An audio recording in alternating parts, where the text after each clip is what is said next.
It's honor for me to come here to sit with you and share my thoughts on BISP. मेरा जो बिस्प के साथ सफर है वो बड़ा कुछ इनडायरेक्टली पहले रहा। 2008 में स्टार्ट हुआ और मेरे उस्ताद मोहतरम बैठे हुए हैं।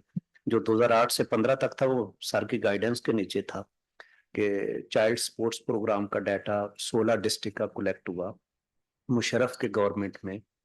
और वहीं पावर्टी स्कोर कार्ड बिस्प को पकड़ा दिया गया कि अब आप भी सर्वे कर लें। ठीक है जी।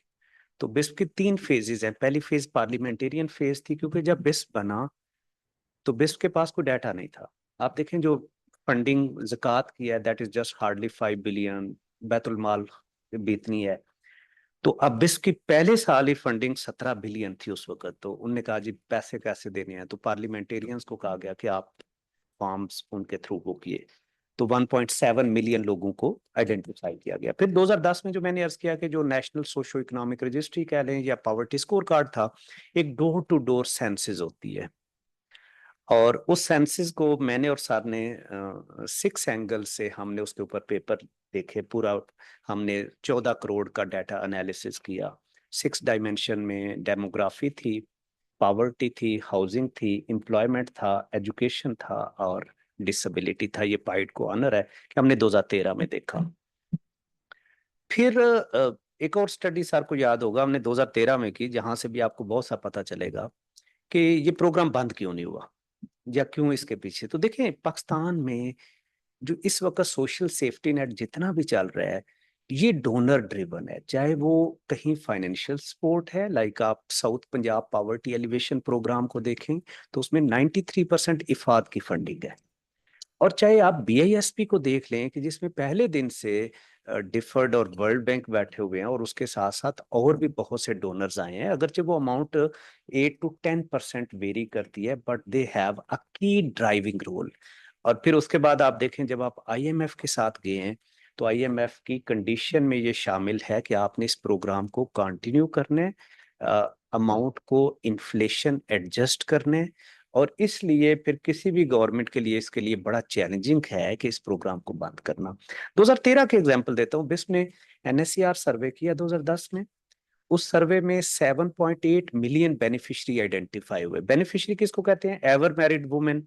ठीक है। और मैं सॉरी बीच में ये बता दूं कि 2015 में से मैं 2020 तक बिस्प में डायरेक्ट रहा। I was heading monitoring and evaluation wing. तो फिर तो मुझे एक एक तहसील का आई हैव प्रिविलेज के मैं जाके बेनिफिशरीज के साथ कांटेक्ट किया। तो 2013 में 7.8 मिलियन बेनिफिशियरी थे। अच्छा, बिस्प ने जब उनको टारगेट करना शुरू किया 2011-12 में तो हार्डली 3.4 मिलियन उनको मिले। और फिर उन्होंने केस मैनेजमेंट सिस्टम बनाया नादरा के साथ मिलके, तो 4 मिलियन मिले। तो ADB आया बीच में, मई 2013 की बात है कि ADB ने कहा कि ये जो बाकी पीछे 3.8 मिलियन बेनिफिशियरीज हैं इनको हम पैसे देंगे लोन से और 5 इंस्टॉलमेंट देंगे। और उस वक्त इमेजिन करें कि अगर साल की 12,000 अमाउंट बनती है तो 5 मिलियन की बहुत बड़ी अमाउंट थी। तो पाइड को कहा गया कि ये जो पेंडिंग बेनिफिशियरीज है, पेंडिंग मीन के जो बिस्क के डाटाबेस में एक घर में बेनिफिशियरी डिक्लेयर हो रहा है कि ये एवर मैरिड वुमेन है, आप इनको जाके ये क्यों नहीं मिल रही, वजह क्या है। तो एक बड़ा प्लान बनाया गया, क्योंकि जिससे भी आपको पता चलेगा कि हमारी जो थोड़ी सी इंस्टीट्यूशनल कैपेसिटी है, कि ये प्लान था कि शायद ये रिमोट एरियाज में बेनिफिशियरीज बैठे हुए हैं और इनके पास CNICs नहीं है। तो आप नादरा की MVR लें, इनके डोर टू डोर स्टेप पे जाएं और जाके इनके ID कार्ड बनाएं और ये आ जाएंगे बेनिफिशियरी। तो मैं और सर को ADB ने कहा कि जी, सर को कहा कि जी आप इसको एनालिसिस करें। तो जब हमने बस से सिर्फ तहसील लेवल का डाटा लिया कि आप हमें बताइए पेंडिंग बेनिफिशियरी हैं कहाँ कहाँ पे हैं, तो कराची का 70%, लाहौर का 80%, इस्लामाबाद का कोई 80%। तो हमने कहा ये जो आपकी जम्पशन है कि ये रिमोट एरिया, ये इशू नहीं है। ठीक है, ये आपका शहरों के अंदर बेनिफिशियरीज हैं, आपको अपने डाटा को देखना होगा। ठीक है। लेकिन अनफॉर्चुनेटली डिस्पाइट हमारे कहने के बावजूद, चूंकि उस वक्त आपको याद है कि मई 2013 में इलेक्शन हुए, तो बिस में हमें हमारे जो कोलीग बाद में बने वो कहते थे नहीं यार ये हमें ADB को लेके आना है बीच में, क्योंकि नई गवर्नमेंट आ रही है, कोई पता नहीं ये प्रोग्राम चले या ना चले। तो बिस लेके आया ADB को। और अनफॉर्चुनेटली जब मैं वो बिस का जो कैचअप था वो सिर्फ 5.3 मिलियन पे पहुंचा। यानी हमने ह्यूज अमाउंट लोन ले लिया और वो लोन को हम यूटिलाइज नहीं कर पाए। ठीक है। और मैं, ठीक है ना, हमारे कहने, जी जी 5.3 पे पहुंचा लिखने के बावजूद। तो ये देखिए पहली चीज ये है कि आपको भी पता है कि इस मुल्क में जो ड्राइविंग सीट पे सेक्रेटरी बैठा हुआ है, अब हमारे बहुत से वेस्टेज इंटरेस्ट हैं, ठीक है। अभी मैं फर्ज करें, I was in Japan last year, तो वहां पे कोई 2-3 सेक्रेटरी गए हुए थे। तो मेरा दोस्त था वो जो एडीबी का उनको साथ था, तो मैंने उससे कहा यार ये क्या कर रहे हैं, तो कहते हैं इनसे प्रोजेक्ट लेने। तो देखिए डोनर्स भी पैसा लेके घूम रहे हैं, उनको भी पैसा बेचना है। और अनफॉर्चुनेटली हमें अब ट्रिप चाहिए होते हैं, तो हम कहते हैं ठीक है हम साइन करेंगे और ये मिल जाएगा। तो आप इसी तरह देखें, जो हमारा सबसे बड़ा डायलमा है कि हम इस मुल्क में एज बीइंग इकोनॉमिस्ट, जो मैं एक चीज कहूंगा कि देखें दुनिया में आप देखें ग्रोथ की बात होती है। आप बांग्लादेश को देखें, 2001 में हमारी $10 बिलियन एक्सपोर्ट थी, उनकी $5 बिलियन थी। आज वो 54 पे हैं, हम 32 पे हैं। तो अगर वहां पे डेवलपमेंट हुई है, आप इंडिया में देखें $160 बिलियन सिर्फ आईटी की एक्सपोर्ट है। आप चाइना को देखें, पिछले 20-25 साल से 7-8% ग्रोथ है। मेरा और सर का एक पेपर भी है कि पॉवर्टी रिडक्शन इन पाकिस्तान, जो लेसन फ्रॉम चाइना। हमारे ग्रोथ की बात नहीं हो रही है, हमारे यहाँ ना जो डोनर आते हैं वो सोशल प्रोटेक्शन की बात कर रहे हैं। और हमें ये एक अनसस्टेनेबिलिटी है कि कहीं पे हम लोन ले रहे हैं और कहीं पे गवर्नमेंट की ह्यूज अमाउंट है। अगर आप इस वक्त देखें, बिस का भी 600 बिलियन बजट है, उसके अलावा बाकी इदारे छोड़ दे, 600 बिलियन में आप 200 किलोमीटर मोटरवे बना सकते हैं। तो सवाल वो सर की तरफ वही आएंगे कि क्या अपॉर्चुनिटी क्रिएट कर रहे हैं, ठीक है, अपॉर्चुनिटी हमें देखनी होगी। अब इसी तरह आप देखें, हम ये पैचेस लगा रहे हैं। फॉर एग्जाम्पल आप हेल्थ कार्ड को देखें, मैंने उसको बड़ा डीपली वैल्यूएट किया है। अब कोई विदाउट पॉलिसी हमने यूनिवर्सल हेल्थ इंश्योरेंस कर दी है पंजाब में, हर बंदे की हेल्थ इंश्योरेंस है, और उधर हम जो गवर्नमेंट के सरकारी अस्पताल है उनको भी चला रहे हैं। तो या तो देखिए कोई मॉडल लेके आए कि या स्कैंडिनेवियन ले आए कि जी ठीक है हमने अस्पताल अच्छे बनाने और फ्री इलाज देना है, या फिर अमेरिकन मॉडल ले आए कि हर बंदे की इंश्योरेंस करवा दें और उसमें गरीब की आप करवा दें। यानी ये मुझे नहीं समझ आ रही कि ये सारे के सारा चीज है। और अनफॉर्चुनेटली ये भी मैं आपको बता दूं कि हमारे शायद अपने इदारों की कैपेसिटी भी नहीं है कि वो डिजाइन कोई बना सके। मैं उसकी एग्जांपल आपको देता हूँ। Poverty alleviation and social safety division बना है अगस्त 2019 में। आज आप चले जाएं उस इदारे में एक भी प्रोफेशनल नहीं बैठा हुआ है, 5 साल हो गए। तो मिनिस्ट्री किस लिए होती है? मिनिस्ट्री जब बनती है तो रूल ऑफ बिजनेस 1973 का कहता है कि आपने पॉलिसी बनानी है। इस वक्त आपका एमएनए एमपीए है, आपका ब्यूरोक्रेट है, आपका मिनिस्टर है, वो कहता है मुझे प्रोजेक्ट चाहिए, क्योंकि प्रोजेक्ट में गाड़ियां रखते हैं, बंदे रखते हैं, डोनर से हम पैसे ले लेते हैं, पॉलिसी किसी के पास नहीं। आप हेल्थ मिनिस्ट्री में चले जाएं, there is no health policy. आप ministry poverty alleviation social safety division के पास चले जाएं, और मेरे ख्याल से तो 18th कॉन्स्टिट्यूशनल अमेंडमेंट के बाद सोशल प्रोटेक्शन एक डिवॉल्व सब्जेक्ट है। आप पंजाब चले जाएं तो वहां पे पंजाब सोशल प्रोटेक्शन अथॉरिटी है। आप सिंध में भी अब उनने बनाई है, लेकिन बड़ी माजरत के साथ ये आपको बहुत से इदारे वर्ल्ड बैंक ने दिए, ठीक है। चाहे वो आप आईपीपीज को देख लें, चाहे आप बीआईएसपी को देख लें, और चाहे सिंध में भी अब इसी तरह का इदारा जिसको कहते हैं वो खड़ा किया जा रहा है। तो ये जो है अब इसमें कोई दो राय नहीं है कि सोशल प्रोटेक्शन की एक बड़ी इंपॉर्टेंस है। आप इस्लामिक हिस्ट्री से उठा के देख लें, क्योंकि आपका एक ग्रुप क्रॉनिक वल्नरेबल पीछे रहेगा, लेकिन आपका सिस्टम इतना रोबस्ट हो कि वो सिस्टम उसको रिएक्ट करे। मैं उसकी मिसाल देता हूं कि मेरे एक बड़े क्लोज रिलेटिव हैं, वो 1 साल पहले गए हैं कनाडा में। वो कहते हैं जब मैं एयरपोर्ट पे लैंड किया हूं तो अगले दिन मेरी हेल्थ इंश्योरेंस की गई है, मेरी असेसमेंट उनने की है कि जी आपके बच्चे किस किस क्लास में, इनकम क्या है। कहते हैं हर महीने उन बच्चों के नाम पे 1,000 2,000 डॉलर आना शुरू हो गए, जिनके अकाउंट खुलवाएं। उनका बच्चा एक यूनिवर्सिटी में गया है, कहते हैं उनने खुद असेसमेंट करके, यूनिवर्सिटी ने उसकी $14,000 फीस थी, वो 14,000 की 14,000 उनने उस बच्चे को लोन दे दिया कि तुमने आफ्टर 4 ईयर ये रीपे करना है, क्योंकि तुम्हारे माँ बाप की इनकम इतनी नहीं है कि वो जिसको कहते हैं वो कर सके। हम बहुत से फार्मूलाज में उलझे हुए हैं जो हमारे सिस्टम है, जिस तरह चाहे एनएससीआर देख लें। मैं उसकी एक एग्जांपल देता हूँ अभी, कि पिछले हफ्ते डॉक्टर नदीमुल हक ने मुझे कहा यार कि एक बहुत बूढ़ी खातून है, 75 ईयर एज है उसकी, तो उसको कहीं बिस्क के पैसे लगवा दे। तो मैंने उसको भेजा उधर, डायनामिक रजिस्ट्री भी अब है कि वो सर्वे करते हैं। पहले तो स्टैटिक रजिस्ट्री थी, ये भी मैं बता दूं कि जो 2010 में जिसका नाम आ गया है, वो अगली रजिस्ट्री जब हुई है 2018-20 तक, और जो कि 6 साल चलती रही है माजरत के साथ, 2016 में स्टार्ट हुई, अब जाके खत्म हुई 2022-23 में। तो वो उस वक्त तक वो अगर इंक्लूड है तो इंक्लूड है, चाहे वो गलत है। और अगर वो एक्सक्लूड हो गया जेन्युइन, तो तब भी उसको कोई मैकेनिज्म नहीं कि आप उसको एक्सक्लूड कर सके। ये स्टैटिक डेट है।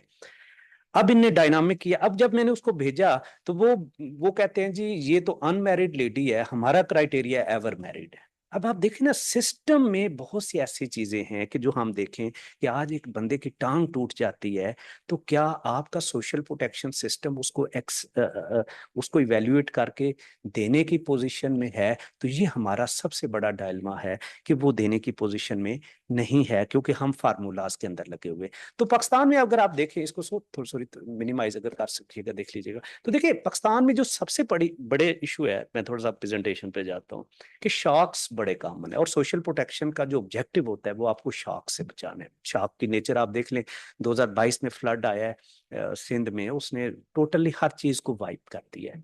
और इन्फ्लेशन देखें एक बहुत बड़ा है, उससे पहले 2010 का फ्लड आप देखें, तो ये सारे शॉक्स हैं कि जो हम फेस कर रहे हैं।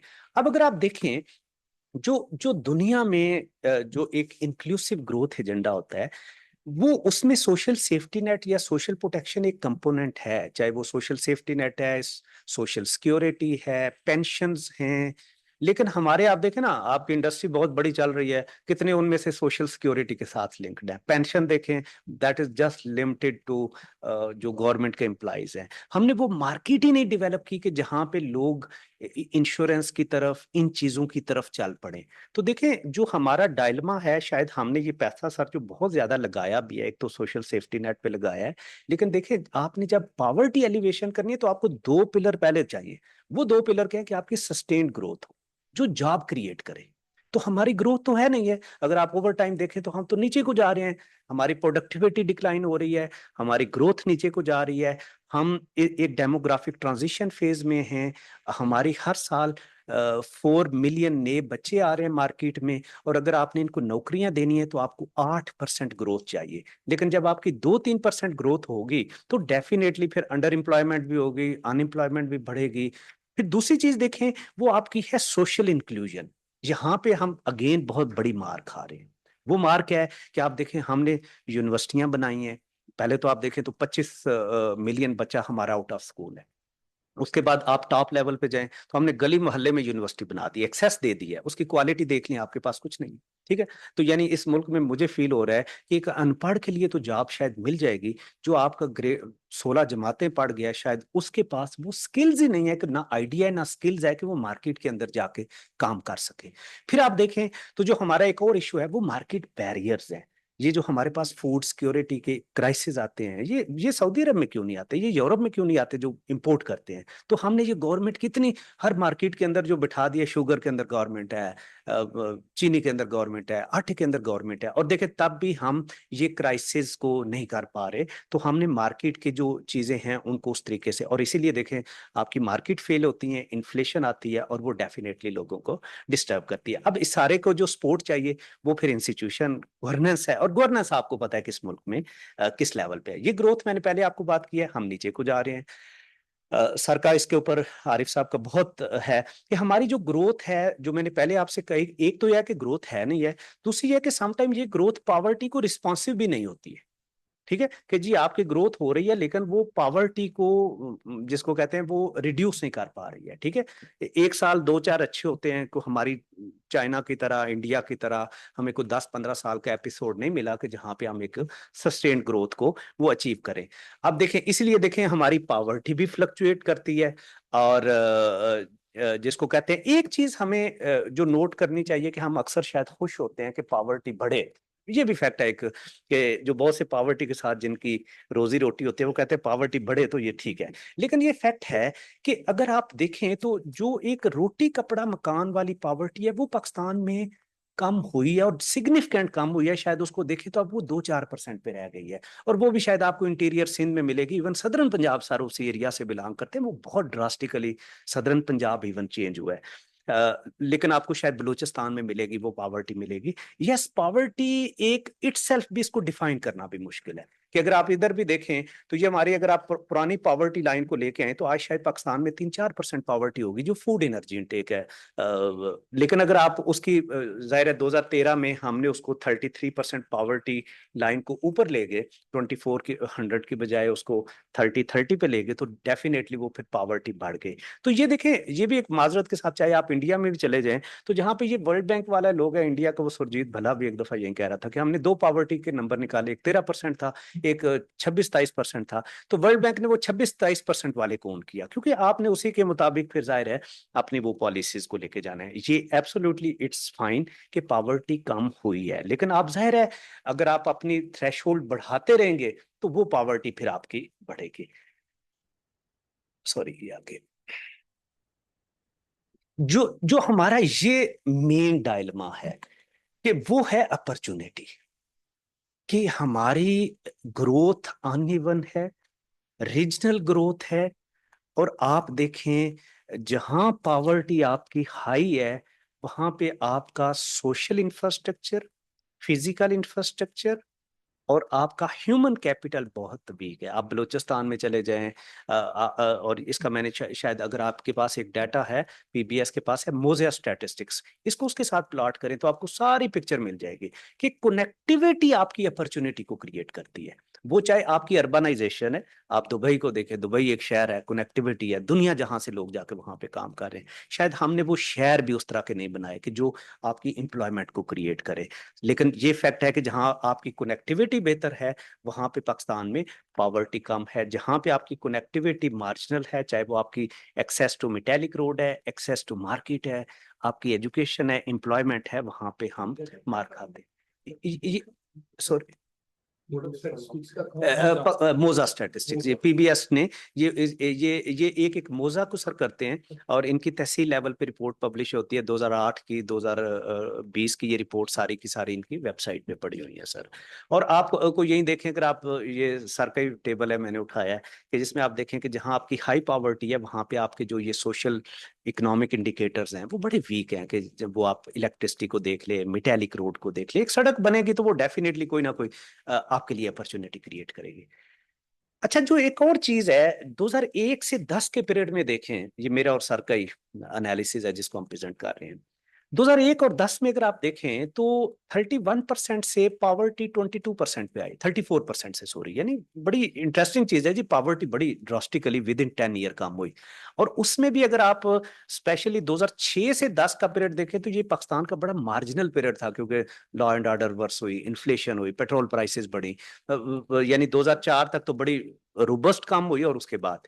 लेकिन जो एक और चीज यहाँ से जो हाली साहब ने स्टार्ट में कहा था कि वो ये है कि हमारा जो पावर्टी जो कम होती है या पावर्टी बढ़ती है, हमारे मुल्क में जो बड़ा ग्रुप है वो पावर्टी लाइन के गिर्द है। ठीक है, अगर आप पीछे चले जाएं 1996 और 2001 और फिर 2004 में देखें तो सिंध में एकदम ड्रास्टिक कभी पावर्टी बढ़ रही है, कम हो रही है, क्योंकि जब एग्रीकल्चर बेहतर होती है तो पावर्टी एकदम गिरती है, जब एग्रीकल्चर बैड होती है तो पावर्टी आपकी बढ़ जाती है। तो जो एक चैलेंज है हमारे लिए वो ये है कि आपका बड़ा ग्रुप पावर्टी लाइन के गिर्द है। जब एक शॉक अच्छा आता है, फेवरेबल होता है, वो नीचे चले जाते हैं, पावर्टी लाइन से ऊपर चले जाते हैं। और जब एक थोड़ा सा वो शॉक आता है तो हमारा जो गरीब है, मिडिल क्लास है, उसकी जो अपनी रिजिलियंस कैपेसिटी वो नहीं है। ठीक है, वो रिजिलियंस उसकी नहीं है, वो सोशल प्रोटेक्शन भी वो रिजिलियंस क्रिएट नहीं कर पा रहा। और इससे जो आपको एक इंटरेस्टिंग चीज मिलेगी, दो मैसेज है। पहला ये है कि क्रॉनिक पॉवर्टी पाकिस्तान में बहुत कम है, कि जो ओवर टाइम हमने सेम घरों को 2001, 4, 10 में देखा तो क्रॉनिक पॉवर्टी बहुत कम है। लेकिन जो बैड मैसेज है वो ये है कि हाफ घर ऐसे थे जिन्होंने एटलीस्ट वन टाइम पॉवर्टी देखी है। क्रॉस सेक्शनल डाटा तो आपको ये मैसेज दे रहा है कि पॉवर्टी बड़ी ड्रास्टिकली इन 10 सालों में कम हुई है, लेकिन जो आपको पैनल डाटा है वो बता रहा है कि नहीं, ये आपका फ्लक्चुएशंस बड़ी मैसिव एग्जिस्ट कर रही हैं। तो वो सर हाली साहब वही चीज है कि देखिए, सोशल सेफ्टी नेट किसी को डिसेंट पॉवर्टी से ग्रेजुएट नहीं करेगा। उसके लिए शायद साथ आपको तालीम चाहिए, सेहत चाहिए। ये मुल्क वो है कि जो 20-22 साल में मेल नॉरिश में सबसे हाईएस्ट है।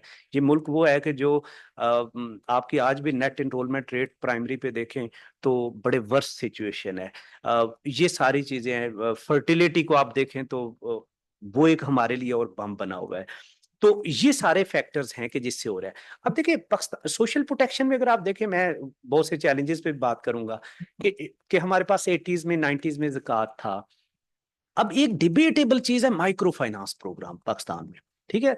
अब ये हमने 2000 में स्टार्ट किए, आज तक आपको कोई 25 सालों में एक अच्छी रिसर्च नहीं मिलती कि पाकिस्तान में माइक्रो फाइनेंस नेटवर्क ने, ये इदारे मल्टीपल है, एनआरएसपी है, प्रोविंशियल है, पीपीएफ है, इन्होंने क्या पॉवर्टी एलिवेशन में इनका रोल है। आप मुझे कोई एक वैलिड रिसर्च बड़ी माजरत के साथ नहीं मिली। और इसमें भी अगेन आपको एक चीज मिलेगी, डोनर्स ने पैसे दिए, हमने वो लोन को ग्रांट में कन्वर्ट किया, इजी पैसा था, हमने अच्छे दफ्तर बनाए, और वो एक मार्केट जो होती है वो हम नीचे माइक्रो फाइनेंस की एक हेल्दी मार्केट हम डेवलप शायद नहीं कर पाए। और डिस्पाइट कि अगर आप इनको क्लेम ये करते हैं माइक्रो फाइनेंस के इंस्टीट्यूट के, जो हमारी विलेज लेवल तक, यूनियन काउंसिल लेवल तक हमारे वो वीओज और इस तरह की कॉन्सेप्ट है। बड़ी माजरत के साथ बिस्क में भी जब मैं गया तो बिस्क का एक वसीला तालीम प्रोग्राम था, और वो उसमें यही सारे प्लेयर बैठे हुए थे, बड़े बड़े एनजीओज थी, और इन्होंने एक वसीला तालीम प्रोग्राम में बीबीसीज थी, बिस्क बेनिफिशियरी कमेटीज, और बिस्क उसको बड़े क्लेम करता था जी ये हमने 1 लाख बीबीसीज बना दी हैं। तो मैंने पहले दिन इनसे कहा यार ये अनसस्टेनेबल मॉडल है कि रहीम यार खान में आज आप एक फर्म को कह रहे हैं हायर करके कि तुम 1 महीने के बाद हर गांव में जाओ और इनकी मीटिंग कराओ, और उसके ऊपर ह्यूज कास्ट है, लेकिन कल को ये फर्म निकलेगी तो क्या आपकी कैपेसिटी है कि आप इन बीबीसीज को मोबिलाइज करें। और जब मैंने उसको इवेल्युएट किया तो मुझे पता चला ये 17% लोगों को पता है कि बीबीसीज हैं, बाकियों को पता भी नहीं है, ठीक है। तो ये देखिए माइक्रो फाइनेंस में भी यही चीज है कि ये जितनी एनआरएसपीज, और आप देखें सवाए आपको एकेआरएसपी में मिलेगी, और एकेआरएसपी में आपको कोई कम्युनिटी मोबिलाइज मिलेगी। अच्छा एकेआरएसपी में भी एक चीज आपको नजर आएगी, सेम कम्युनिटी है, बड़ी वाइब्रेंट कम्युनिटी है, एक सेम एथनिसिटी है, लेकिन देखिए एक सर्टन लेवल के बाद आपको ये जो विलेज वीओज टीओज या ट्रेनिंग है, ये आपके काम नहीं होती जब तक आप मार्केट से कनेक्ट नहीं होंगे। और उसकी एग्जांपल आपके पास 2 डिस्ट्रिक्ट देख लें, हुंजा और गिजर देख लें, दोनों सेम कम्युनिटी है, आपको हुंजा में पावर्टी कम मिलेगी, गिजर में पावर्टी ज्यादा मिलेगी, सेम इंटरवेंशंस है, लेकिन हुंजा में आपको टूरिज्म मिलेगी, मार्केट कनेक्टिविटी मिलेगी, लोगों की चीजें मार्केट जाके बिक रही हैं, गिजर में वो चीज आपको नहीं मिलेगी। तो देखिए आप सुबह शाम मुझे हाथ धोने की तलकीन करते रहे, लेकिन मेरे पास अगर सोप के पैसे नहीं है तो कितनी देर तक वो मेरे लिए काम आएगी। तो देखिए बिस बना अच्छी चीज है, बहुत अच्छी जर्नी। अगर आप देखें तो 1.7 मिलियन से आज 9.3 मिलियन बेनिफिशरीज हैं, बजट सिग्निफिकेंट बने हैं, as a social safety net हमने एक्सपेंसेस को एनहांस किया है, डेडिकेटेड मिनिस्ट्री बन गई है। लेकिन जो चैलेंजेस है मैं उसकी तरफ आता हूँ कि पहला जो मैंने जिस तरह आपको बताया कि हमारी ग्रोथ नहीं है कि जो जॉब क्रिएट करे दुनिया में, मेरे आपके घर में सोशल प्रोटेक्शन के पैसों से गुर्बत नहीं खत्म होगी। हमें आपको अपनी एजुकेशन हेल्थ उस तरफ करना है। इस वक्त एक बड़ा चैलेंज है कि हम सोशल प्रोटेक्शन से ज्यूम कर रहे हैं, जिस तरह मैडम सानिया ने जो एहसास सोशल प्रोटेक्शन स्ट्रेटेजी बनाई, तो मैंने उनसे हंस के कहा, मैंने कहा लग रहा है कि अब ये एहसास जो सोशल प्रोटेक्शन है ये तालीम भी यही ठीक करेगा, सेहत भी यही ठीक करेगा, और ये सारी चीजें करेगा, जो कि नहीं इम्पॉसिबल है। हर इदारे ने अपना अपना काम करना है। तो देखिए हमें एम्प्लॉयमेंट इलास्टिसिटी मैंने बताया, हमें 8% ग्रोथ चाहिए अगर हमने इस यूथ को जॉब देनी है। हमारे शहरों में जॉब्स नहीं है, अपॉर्चुनिटीज वो नहीं है, हमने शहर सिर्फ रहने के लिए बनाए हैं, दुनिया में शहर अपॉर्चुनिटीज क्रिएट करते हैं। आप दुबई को देखें, फिर हमारा फाइनेंशियल सिस्टम सपोर्टिव नहीं है। मैं उसकी एक मिसाल आपको देता हूं कि आप देखें पेंशन देख लें, इस वक्त फेडरल और प्रोविंशियल गवर्नमेंट की 2000 अरब रुपया पेंशन है, सिर्फ इस साल फेडरल गवर्नमेंट की 1045 और प्रोविंशियल भी है। क्यों गवर्नमेंट ने अपने जिम्मे ली हुई है, लाए प्राइवेट सेक्टर को वो इस पेंशन को मैनेज करे। लेकिन जिस साल आप 2000 अरब रुपया मार्केट में फेंकेंगे, आपके फाइनेंशियल सिस्टम बनना शुरू हो जाएंगे। तो गवर्नमेंट, हमने हर एक को गोद में बिठाया हुआ है, किसी को सब्सिडी देनी है, चाहे वो इंडस्ट्री है चाहे वो आपके लोग हैं, हम उनको compete नहीं होने दे रहे। फिर हमारी मार्केट मैकेनिज्म्स मिसिंग है कि आप देखें जो पाइड का बेस पे एनालिसिस है कि हमारी मार्केट, चाहे आपकी रियल स्टेट, आप देखें $32 बिलियन आपका हर साल रियल स्टेट में आता है। क्या ये रियल स्टेट है? ये तो प्लाटों का कारोबार है, ठीक है ना जी। रियल स्टेट तो दुबई में है कि आप इधर बैठ के कोई चीज खरीद सकते हैं, और इधर हो सकता है आप 10 दफा चीज देख लें और तब भी वो चीज आपको ना मिले, ठीक है ना जी। फिर 18th कॉन्स्टिट्यूशनल अमेंडमेंट के बाद जो एक चीज है कि मेरे ख्याल से एक कोई हमारा सोशल प्रोटेक्शन फ्रेमवर्क होना चाहिए था। आज तक किस प्लानिंग ने शायद 2015-16 में एक फुट की, लेकिन वो भी ड्राफ्ट कागजों में सोशल प्रोटेक्शन फ्रेमवर्क रहा। फिर मेरे ख्याल से मिनिस्ट्री को चाहिए था 2019 के बाद, उसका पहला काम था कि एक सोशल प्रोटेक्शन फ्रेमवर्क बनाती, लेकिन आज तक हमने कोई फ्रेमवर्क नहीं बनाया। उस फ्रेमवर्क ना बनने से जो एक चैलेंज आया है वो ये है कि हर एक अपनी अपनी उसने दुकान खोल ली है। ठीक है, बिस्प ने एनएससीआर किया है और बिस्प ने 2 सेंसस की है। ठीक है जी, एक 2010 में किया और एक अभी रिसेंटली किया है। बिस्प में बड़े पैसे हैं जी, हर साल 15-20 अरब रुपया सरेंडर करता है। तो जो 15-20 अरब रुपया सरेंडर करे वो उसके लिए कोई रौला नहीं है। लेकिन आप दूसरी तरफ ये देखें कि हमने 2 सेंसस मुल्क नहीं कर पा रहा था। वो अभी मैंने सुने पंजाब वालों ने भी अपनी एक रजिस्ट्री बनाना शुरू कर दी है पीएससीआर के नाम से। तो ये सारी रजिस्ट्रीज देखे ना, आइडियली ये टारगेटिंग के लिए आपका कोई एक यूनिफॉर्म डाटा हो जिसको प्राइवेट सेक्टर, पब्लिक सेक्टर, सूबे, फेडरल गवर्नमेंट यूज करे। हम फेल हो गए हैं, ये फैक्ट है कि आज तक वो हम इस तरह का डाटा नहीं बनाए। और ये डाटा अगर कोई स्ट्रांग बन जाए तो शायद आपको सेंसस भी ना करना पड़े, और सारे अगर इस डाटा को अपडेट करें, जिस तरह मैं उसके एग्जांपल देता हूं कि आपका जो यूनिवर्सल हेल्थ इंश्योरेंस प्रोग्राम है, वो जो बच्चा भी पैदा होता है उसका डाटा अपडेट करता है। तो अगर ये सारी चीजें बिस्प के पास भी आना शुरू हो जाएं, जिस घर में ये डिप्लीट हो रहा है, ये बढ़ रहा है, तो आपको सेंसस की जरूरत शायद ना पड़े। दूसरा यह कि इसीलिए इस डाटा को हम हवा भी नहीं लगने देते। ठीक है, हमने बड़ी मुश्किल से बिस्प का वो एनालिसिस किया, सर को पता है, घुसने नहीं दे रहे थे। फिर वो जिसको कहते हैं, जब मैं वहां पे बिस्प में था तो हमने थोड़ी सी डाटा की एक्सेस दी, जब मैं निकला तो फिर उन्होंने डाटा को टोटली उसको बंद कर दिया है। और जो हमने एनालिसिस किया था माजरत के साथ, उसको हमने 2010 की एनएससीआर को हमने 2010 के पीएसएलएम के साथ, 1998 सेंसस के साथ देखा था।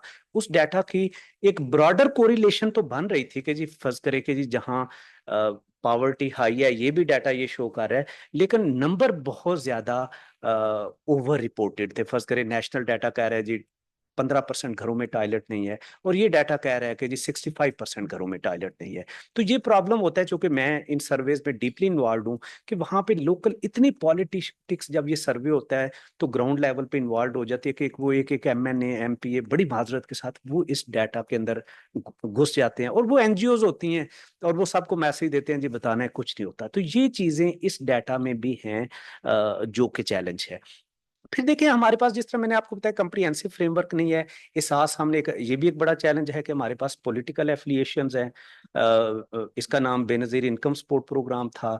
जब मैं बिस्प गया तो वो कहते थे बेनजीर इनकम सपोर्ट प्रोग्राम नहीं कहना, बिस्प कहना है। ठीक है, जब फिर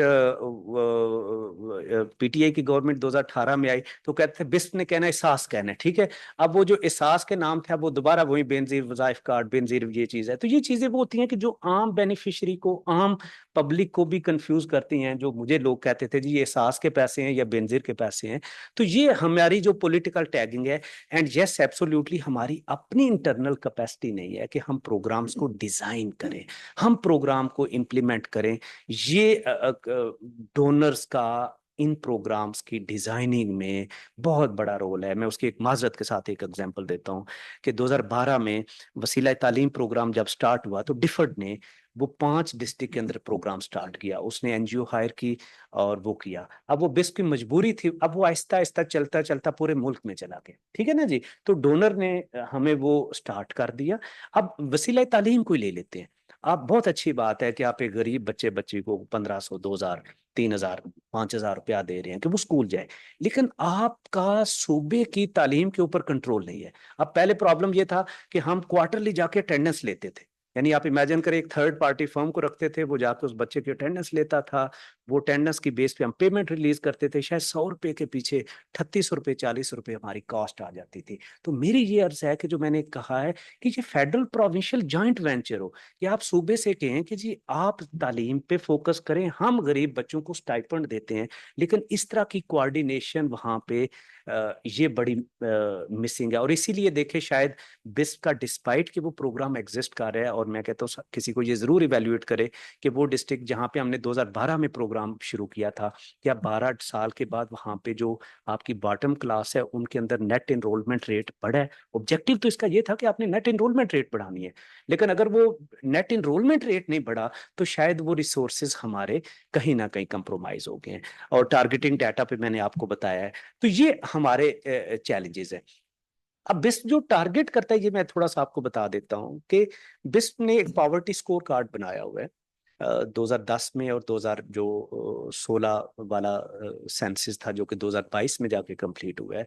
वो एक उसको प्रॉक्सी मीन टेस्ट कहते हैं कि जी, कि जस्ट उसमें इंडिकेटर्स हैं कि लेट्स से जी आपके घर में टीवी है नहीं है, आपका डेमोग्राफी क्या है, एज क्या है, और उससे क्राउडिंग क्या है, एसेट्स क्या हैं, और उससे एक स्कोर कैलकुलेट किया जाता है। 0 स्कोर का मतलब है घर में कुछ नहीं है, 100 का मतलब है वो घर में बहुत कुछ है।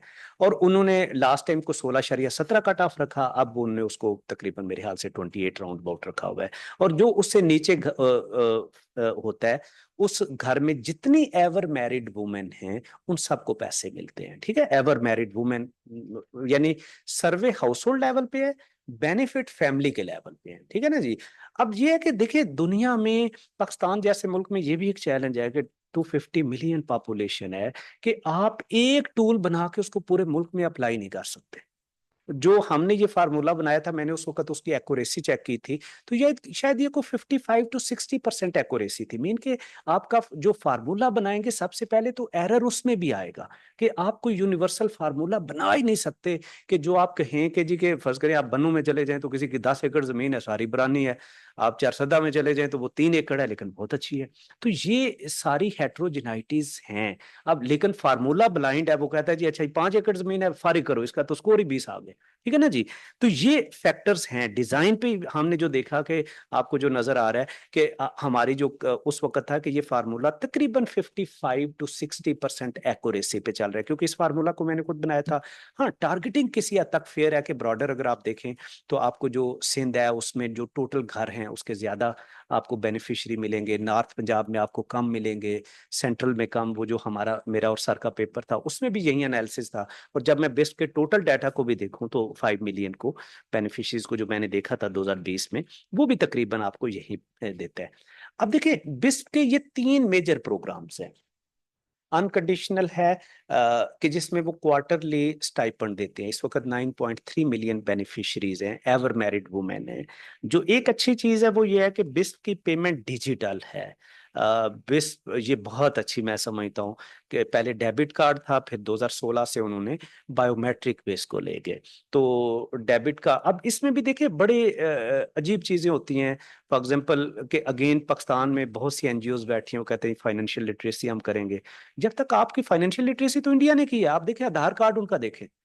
ठीक है, एक आधार कार्ड उनका मॉडल आने से वहां पे एक छाबड़ी वाले के पास भी वो क्यूआर कोड के थ्रू पेमेंट की है। और मैं लास्ट मार्च में जब चाइना गया हूं तो मुझे पहला चाइना मुल्क मिला है, मैं किसी को 50 रुपए देता था, वो कहता था मेरे पास चेंज नहीं है। ठीक है, कि उनकी इस लेवल पे फाइनेंशियल इंक्लूजन की है। हम ये फाइनेंशियल इंक्लूजन नहीं है कि जस्ट उसने जाके एटीएम से पैसे निकलवा लिए। और इसके अंदर भी चैलेंजेस बहुत से हैं, जिसमें गवर्नमेंट की हर्डल्स आपको एक बताता हूं कि जब 2012 में बिस ने बैंकिंग कॉन्ट्रैक्ट साइन किया, 5 बैंक लेके आए, तो उसके सर्विस चार्जेस थे 3.7%। ठीक है, बैंकों को लगा कि ये तो जिसको कहते हैं ना डेड पैसा है, गरीब लोगों के इन एटीएम तोड़ देनी है। जब बैंक घुसे उन्होंने कहा इससे बड़ी तो गोल्ड माइन नहीं है कोई। ठीक है, कि बहुत से बेनिफिशियरी मर जाते हैं, 2-2 साल उनके पैसे पड़े रहते हैं, किसी का अंगूठा नहीं लगता। जब हमने 2018-19 में बैंकिंग कॉन्ट्रैक्ट रिवाइज किया तो जो सर्विस चार्जेस थे वो 0.6% थे। ठीक है, और उससे ये हुआ कि बिस तो ये क्लेम करता था जी देखें जी हमने बड़ी बचत की है, कि पहले हम 100 अरब के पीछे जिसको कहते हैं कि 3.70 करोड़ दे रहे थे, और अब हम सिर्फ वो 60 लाख राउंड अबाउट दे रहे हैं। लेकिन वो जो उतनी एम्बेजलमेंट थी फील्ड में वो उतनी बढ़ गई, कटौतियां कह लें, क्योंकि ये पैसा एक खातून ने किसी के घर काम नहीं किया, यानी उसको फ्री मनी मिली है। तो वो मैं जाता था फील्ड में तो उसका 5,000 है तो वो उसको 4500 पकड़ाता था, तो वो कोई उसको परेशानी नहीं होती थी कि ये मुझे 4500 क्यों मिला है। और मैंने सुना है कि जो अब जो बैंकिंग सर्विस कॉन्ट्रैक्ट है वो शायद 0.1% पे है, तो उससे आपकी जो करप्शन कटौतियां फील्ड में वो और बढ़ जाएंगी। ठीक है ना जी। तो ये हम अनफॉर्चुनेटली एक साइड को देखते हैं, हम दूसरी को नहीं देखते। तो ये अनकंडीशनल कैश ट्रांसफर है जो 9.3 मिलियन को क्वार्टरली मिलती है। दूसरा फिर दिस का वसीला तालीम प्रोग्राम है। स्टार्ट में ये प्राइमरी लेवल पे था, फिर प्राइमरी से उनने प्राइमरी मिडिल मैट्रिक कॉलेज पे अब ले गए हैं, कि जिसमें मेरे ख्याल से गर्ल्स को ज्यादा पैसे मिलते हैं कंपेयर टू बॉयज। फर्ज करें क्वार्टरली अगर वो बच्चा बच्ची स्कूल जाते हैं तो मेल को 1500 मिलता है और फीमेल को 2500 मिलता है।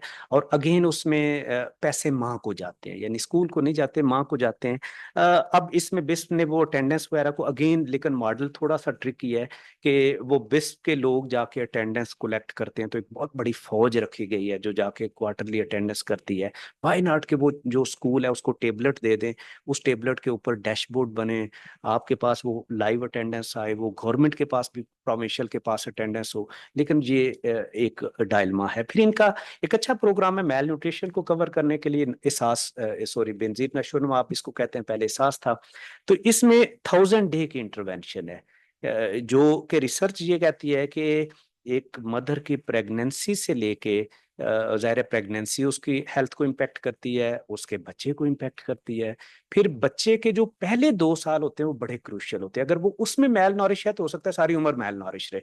तो ये 1000 डे पे प्रेगनेंसी से स्टार्ट करके फिर डिलीवरी के बाद बच्चे को और माँ को दोनों को इंटरवेंशन की जाती है, ठीक है ना जी। तो इसमें मेरे ख्याल से अभी तक कोई तकरीबन कोई 5-6 लाख लेडीज को और बच्चों को भी बिस्प इंटरवेंशन कर चुके हैं। अब देखें, जो एक चीज है, हमने एक फर्ज करें इसका पैनल एनालिसिस किया था, बेसलाइन करवाई 2011 में, 13 में पहला राउंड था, 14 में था, फिर 16 और 19 के मैंने कहा सर ये जिस तरह हमारा पाइड का पैनल डाटा है ये उसी तरह का डिजाइन किया हमने, कि जिसमें हमने बेनिफिशरीज लिए, नॉन बेनिफिशरीज लिए, दोनों ग्रुप सिमिलर थे। फिर हमने उसके ऊपर जिसको कहते हैं कि एक डिटेल्ड इवेल्युएशन हमने की, और हमें फील हुआ कि ये दोनों ग्रुप सिमिलर हैं, लेकिन ये डिफरेंट है। अब ये पैनल डाटा से हमें ये पता चला कि अगर आप देखें 2011 से 2019 तक स्टिल बड़ा ग्रुप एक अभी भी पावर्टी लाइन में है, यानी आप 2011 में देखें तो 88% है और 2019 में 73% है। थैंक्स के इस स्टडी करने के बाद बिस्प ने एक दो ये क्लेम करना छोड़ दिया कि हम पावर्टी एलिवेशन है, ये वरना पहले वो उनने सारा कुछ डाल दिया था, तो फिर उन्होंने कहा नहीं वी आर कंजम्पशन स्मूथनिंग, तो बिल्कुल फाइन, हम भी यही कहते हैं। क्योंकि आप बिस्प जो मैंने एनालिसिस इसमें किया था कि वो शायद एक घर की 6-7% उसकी टोटल कंजम्पशन में कंट्रीब्यूट करता है, इससे ज्यादा उसके पैसे नहीं है, ठीक है। तो 6-7% कंट्रीब्यूशन से शायद आप एक मीनिंगफुल डेंट नहीं डालते। जिस तरह मैंने यूटिलिटी स्टोर को इवेल्युएट किया तो वो भी कहते थे जी हम भी प्राइस को स्टेबिलिटी के लिए हैं, तो मैंने कहा जी आपके पूरे मुल्क की जो टोटल चीजें एसेंशियल बेच रहे हैं उसमें आप सिर्फ 1.5% बेच रहे हैं, और वो भी आप शहरों के अंदर बेच रहे हैं, तो 1.5% से आप मार्केट में क्या इंपैक्ट डालेंगे, चीनी की कीमत बढ़ गई है या कम हो गई है। और जो दूसरा हमने इसमें देखा वो ये चीज है कि थोड़े से ग्रुप, जिस देखें आपको एक सोशल प्रोटेक्शन फ्रेमवर्क चाहिए। एक जो बिल्कुल बॉटम पे बैठा है, क्रॉनिक पुअर है, उसको शायद आपने उसकी कंजम्पशन भी स्मूदन करनी है, उसके बच्चे को भी केयर करनी है, मेल नॉरिश भी करने उसको खत्म करनी है, आपने उसको तालीम भी देनी है, शायद उसको बहुत मल्टीपल काउंसलिंग और इंटरवेंशन चाहिए होगी। लेकिन जो एक बंदा फर्ज करें कि जो थोड़ा बहुत खा पी रहा है, उसको आपको शायद एक डिफर इंटरवेंशन चाहिए। तो जो हमारा एनालिसिस है कि ये प्रोग्राम आपस में डिसजॉइंट है, कि फर्ज करें एक बिस्प जिस घर को पैसे दे रहा है, ये कोई पता नहीं कि उसको कोई दूसरा प्रोग्राम भी सपोर्ट कर रहा है, माइक्रो फाइनेंस का कर रहा है या नहीं कर रहा, कोई पता नहीं कि उसको हेल्थ इंश्योरेंस भी कर रहा है या नहीं कर रहा। हेल्थ इंश्योरेंस की एग्जांपल ले लेते हैं कि जो मैंने सेहत सहूलत प्रोग्राम को इवेल्युएट किया, तो उसके अंदर एक बड़ा डिजास्टर ये है कि इस वक्त सिर्फ 1.9% यूटिलाइजेशन रेट है, और आइडियली 6% 7% होना चाहिए। और मेरा एनालिसिस ये था कि अगर ये 6-7% पे जाए तो स्टेट लाइफ बैंकरप्ट हो जाए, ठीक है। लेकिन वो इस वक्त बहुत पैसा कमा रहे हैं, क्योंकि और वो वही चीज होता है कि एक एजेंसी पूरे मुल्क में सर्विस दे रही है, वो अच्छी दे बुरी दे उसको कोई पूछने वाला नहीं है। एक कॉन्ट्रैक्ट करने के दौरान बिस्प के अंदर भी 2-3 सेक्रेटरी बाद दफा बदल जाते हैं, ये इतना इन्फ्लुएंस यानी क्या प्रोग्राम है। और सेम विद स्टेट लाइफ के साथ भी वही चीजें हैं। तो जो हमारा डायलमा है कि विद पैसेज ऑफ टाइम, ठीक है अल्ट्रा पुअर कम हुए हैं, लेकिन वो वैसे भी कम हुए हैं। देखिए ना, हर बंदे के पास मोबाइल आ गया, हर बंदे के पास आया है। और फिर हमने ये भी देखा था कि जी अभी भी ठीक है ओवर टाइम, अगर आप पाकिस्तान का डाटा भी देखें, शाहिद साहब बैठे हुए हैं कि एमपीआई कम हुई है, लेकिन वही चीज़ है बिस्क के अंदर भी रिफ्लेक्ट हो रही है कि एमपीआई कम हुई है। लेकिन आप देखें कि स्टिल एक बड़ा ग्रुप आपका वो क्रॉनिक 33% क्रॉनिक पुअर है। और वो जिसको कहते हैं कि 90+% जिसको कहते हैं, उसने एटलीस्ट वन टाइम पॉवर्टी उसने देखी है। और जो हमारे दो तीन और हमने इसमें एनालिसिस किए, वो ये था कि फूड कंजम्पशन पे इसका इम्पैक्ट है। मेरा पेपर भी इस पे डिटेल्ड पड़ा हुआ है, पब्लिश्ड है, कि फूड कंजम्पशन पे तो प्रोग्राम का इम्पैक्ट है, लेकिन आप कहें कि जी कि जो नॉन फूड कंजम्पशन है या पॉवर्टी है या एमपीआई है, उसके ऊपर इसका इम्पैक्ट नहीं है।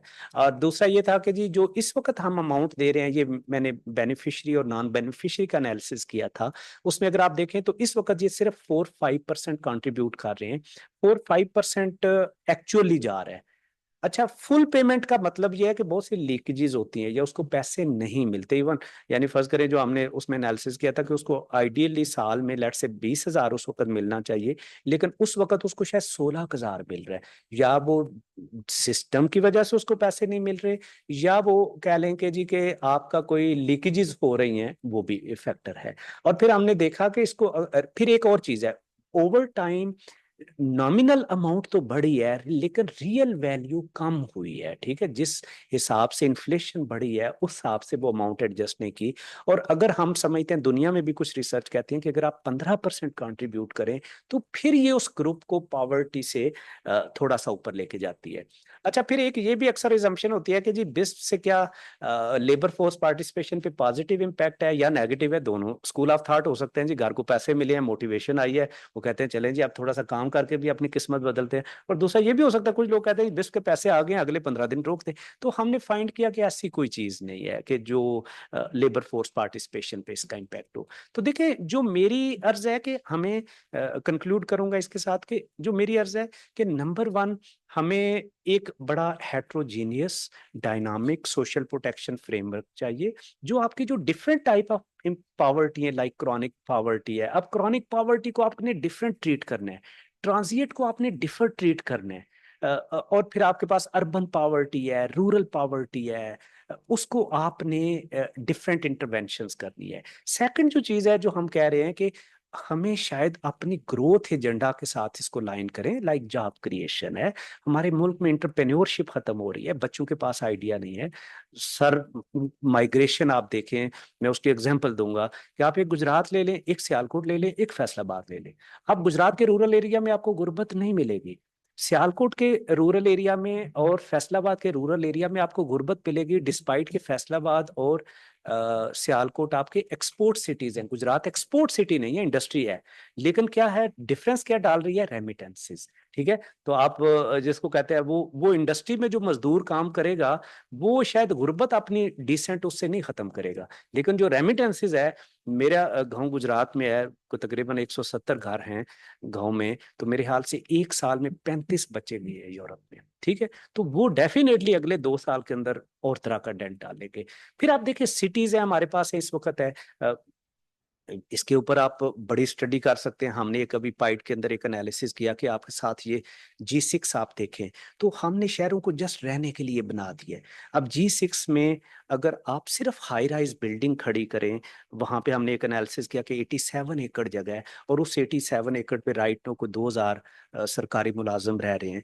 और अगर आप उसको वहां पे जिसको कहते हैं हाई राइज को 10 स्टोरीज बिल्डिंग खड़ी करें, तो आप 35,000 घर बना सकते हैं। 650 अरब की इकोनॉमी जनरेट होगी। आप देखें ना, मलक रियाज वो कहता है जी मैंने वो पहाड़ियों के पीछे जगह देनी है, आप 1 अरब रुपया उसको देने को तैयार है। ठीक है ना जी, लोग के पास पैसा है, लोग देना चाह रहे हैं। और इस वक्त जो हम शहरों में लोग रह रहे हैं, हम एक एनर्जी पावर्टी तो सारे फेस कर रहे हैं इस वक्त, आप सबको पता है। दूसरी, हम एक ट्रांसपोर्ट पावर्टी फेस कर रहे हैं ना, हमारे पास कोई और इसकी अगर आप कॉस्ट देखें, चाहे आपकी हेल्थ कॉस्ट है, चाहे रोड देखें, आपके हर 2 साल के बाद रोड की कंजेशन बढ़ जाती है। तो ये सारे फैक्टर्स हैं। लेबर प्रोडक्टिविटी एक बहुत बड़ा एरिया है, हमारी प्रोडक्टिविटी डिक्लाइन हो रही है, चाहे वो और लेबर भी हमारी वो भी प्रोडक्टिव नहीं है।